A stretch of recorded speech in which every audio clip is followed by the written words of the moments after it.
नमो नारायण। जय गौ माता, वंदे मातरम। भारती को प्रणाम और हृदय से ओम शम शनिश्चराय नमः।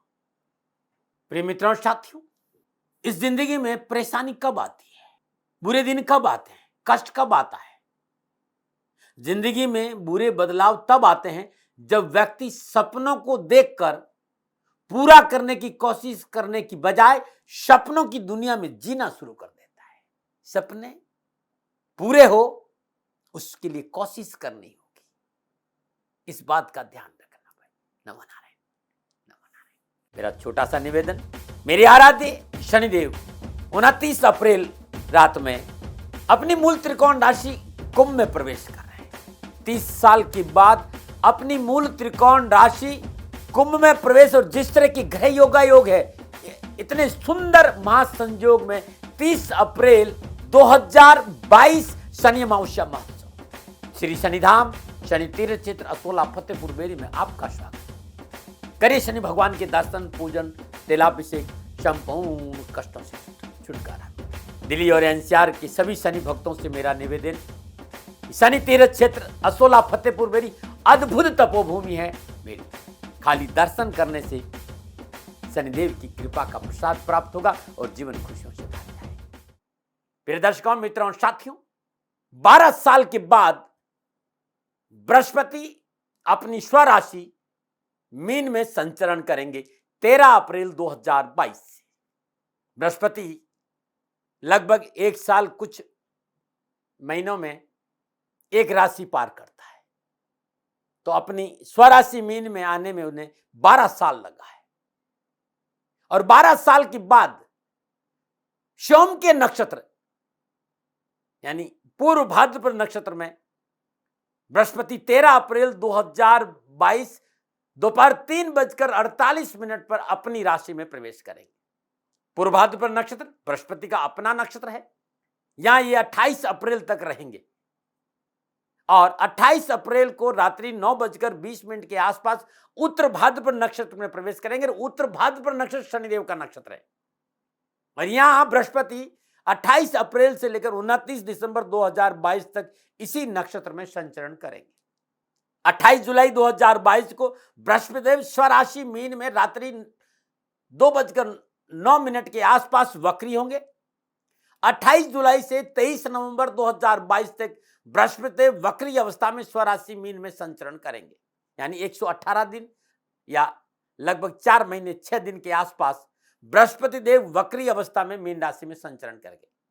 क्योंकि बृहस्पति देव अपनी स्वयं की राशि में है, अपने स्वयं के नक्षत्र में है और वक्री अवस्था में ग्रह का चेष्टा बल बढ़ जाता है, तो इन 4 महीनों में भी बृहस्पति लाभदायक फल प्रदान करेंगे। बृहस्पति का यह राशि परिवर्तन कि 12 साल के बाद मीन राशि में प्रवेश 12 राशियों पर क्या प्रभाव डालेगा, इस विषय पर आऊंगा। लेकिन इस विषय पर आऊं उससे पहले कुछ कहना चाहता हूं। यदि आप ये सुनना नहीं चाहते हैं, आपको लगता है कि वीडियो बड़ा हो रहा है, तो फोन में भी व्यवस्था है, यूट्यूब पे भी, इसको फॉरवर्ड करके आप राशिफल पे आ जाए। लेकिन जानना बहुत जरूरी है बृहस्पति को, क्योंकि मानव जीवन पर देवगुरु बृहस्पति का अपना एक प्रभाव है। जीवन के सुख, स्वास्थ्य, समृद्धि, सकारात्मकता बिना देवगुरु बृहस्पति की कृपा से मिल नहीं सकती।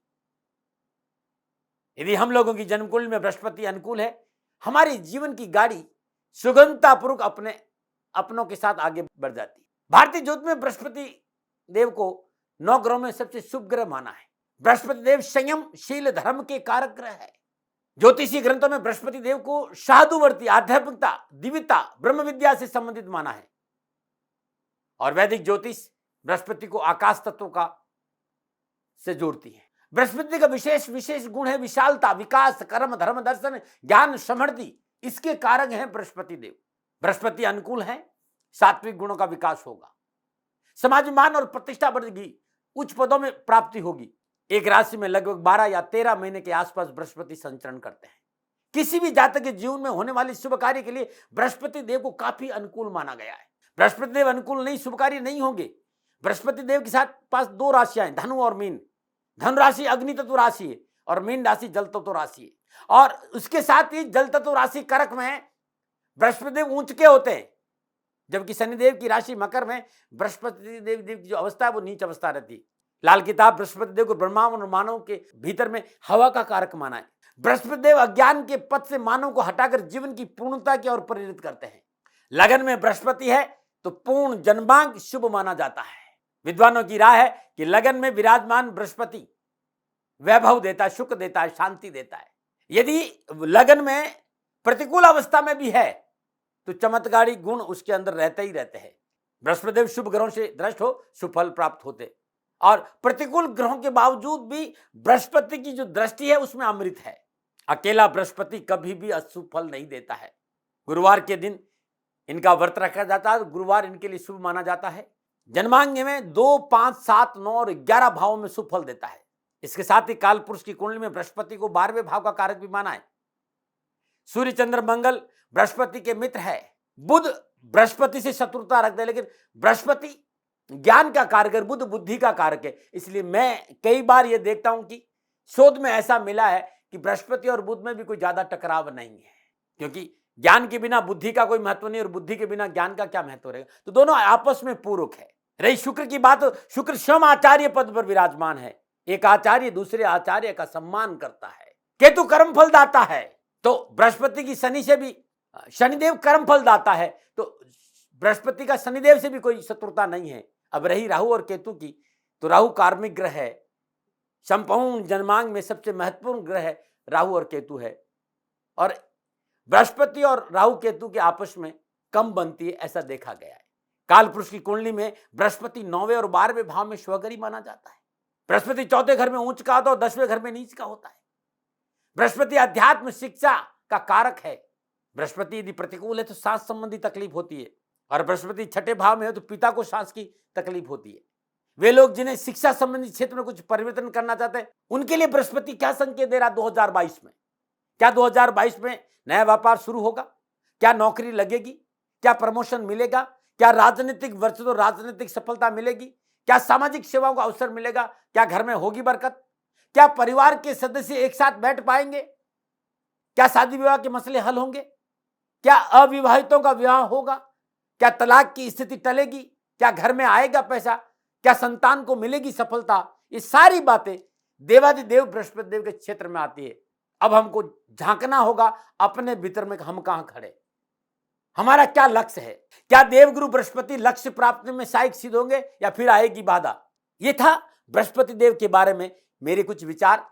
फिर मैं कहना चाहता हूं, जब रास्तों में कदम डगमगाने लगे तो एक नजर खुद के हालात पर डाल लेना, अपने आप ही कदम मंजिल की तरह चल पड़ेंगे। अब बृहस्पति देव का 12 राशियों पर क्या प्रभाव रहेगा, यह महत्वपूर्ण विषय है।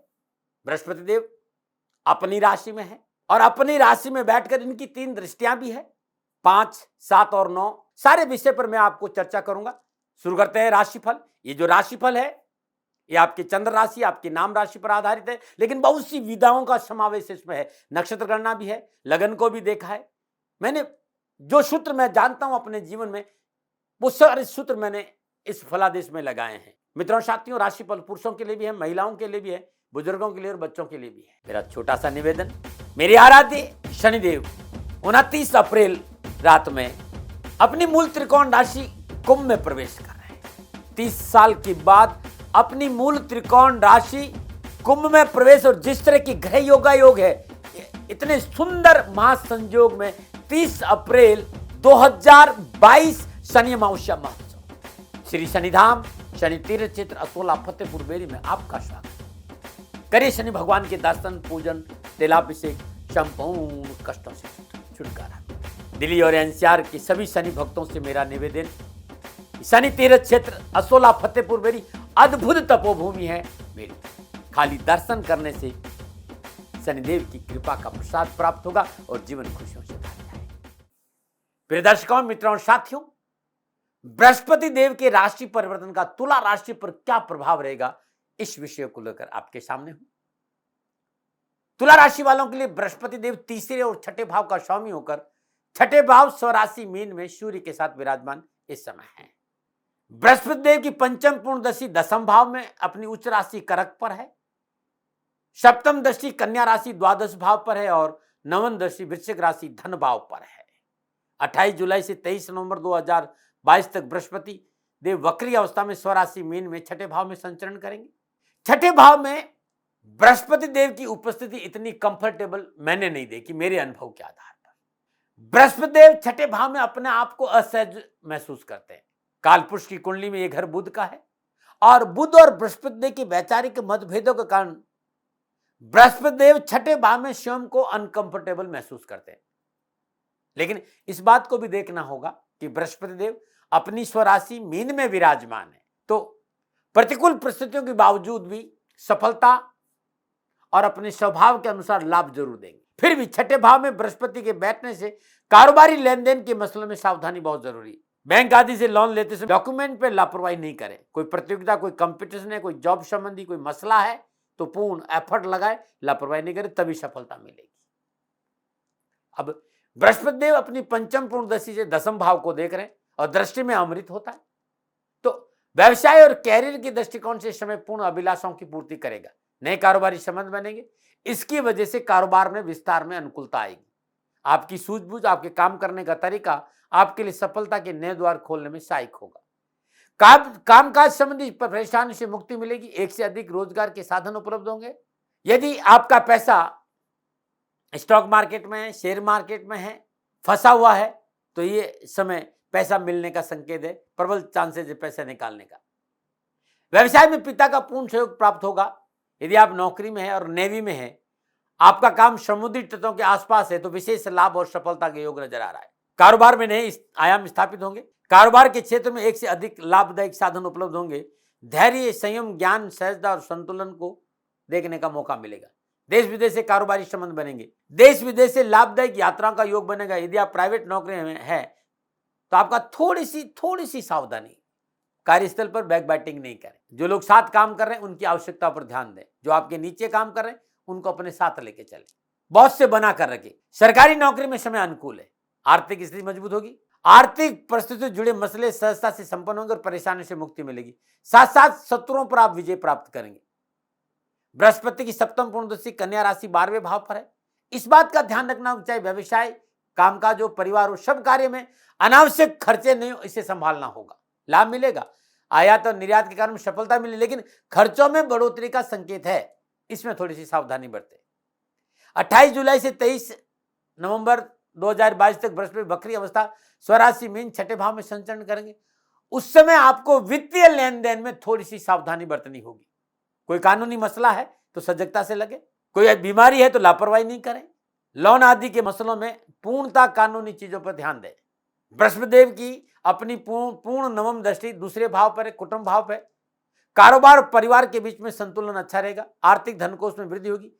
बचत और बैंक बैलेंस अच्छा रहेगा। सामाजिक और राजनीतिक वर्चस्व बढ़ेगा। बृहस्पति देव की अनुकूल कृपा से पारिवारिक जीवन खुशियों से भरा रहेगा और घर परिवार में मांगलिक कार्य और शादी विवाह के योग बनेंगे। अनावश्यक भागदौड़, तनाव, अशांति से राहत मिलेगी। दाम्पत्य सुख में वृद्धि होगी। जीवन साथी का पूर्ण सहयोग प्राप्त होगा। हाँ, दो बातें बहुत जरूरी। यदि आपका काम साझेदारी में है तो वार्तालाप में संयम और धैर्य रखें। चीजों को समझने की कोशिश करें। और दाम्पत्य सुख में सुकून और शांति के लिए बहुत जरूरी है तल्खी से बचना और शंका और शिकायत से दूर रहना। इन चीजों पर ध्यान जरूर दें।